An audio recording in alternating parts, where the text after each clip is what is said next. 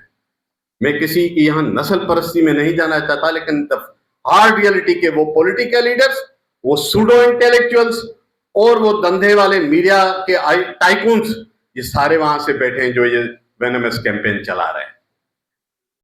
یہاں کراچی میں مسئلے ہوتے ہیں, اگر پاؤں پانی میں ڈوب جائے تو 6 گھنٹے کیمرہ وہاں کھڑا ہوتا ہے, ڈوب گیا کراچی, ڈوب گیا کراچی. 22 سے 24 جولائی کے دوران لاہور کا ایک بھی انڈر پاس گاڑی کے کراس کرنے کے قابل نہیں تھا. کوئی میڈیا کا بندہ وہاں کیمرہ لے کے نہیں جا رہا تھا. کیوں؟ میں آپ کو اگر واقعات 2-3 سناتا ہوں, میں وائنڈ اپ کرنے کی طرف جاؤں گا.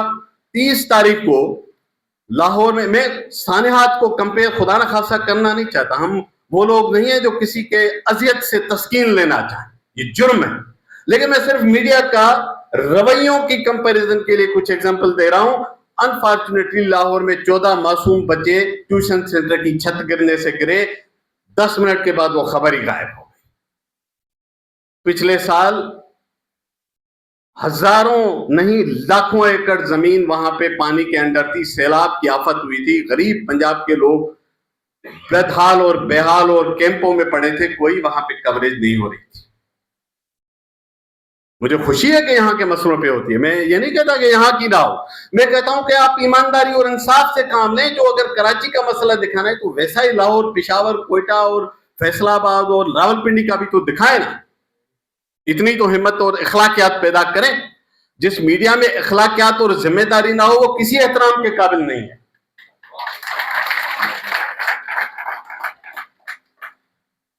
یہاں پہ 6-7 مہینے پہلے ایک معصوم بچہ گٹر میں گر گیا, اس کی زندگی چلی گئی. وہ ہمیں اپنے بچوں کی طرح عزیز ہیں, اس کی اذیت کو محسوس کرتے ہیں. کسی کو یاد ہے 17 جون کو سندر کے علاقے میں ایک معصوم بچہ گٹر میں ڈوب کے لاہور میں وہ بیچارے کی زندگی چلی گئی, کوئی کوریج نہیں ہے. یہاں کا ایک نوجوان قتل ہوا ہے, مجھے خوشی ہے کہ اس کے لیے آواز اٹھائی جا رہی ہے. جب تک اس کے قاتل سامنے نہیں آتے میں بالکل داد دیتا ہوں. لاہور کے ایک تھانے میں جوان سال 2 خواتین پراسرار طور پہ مر گئیں.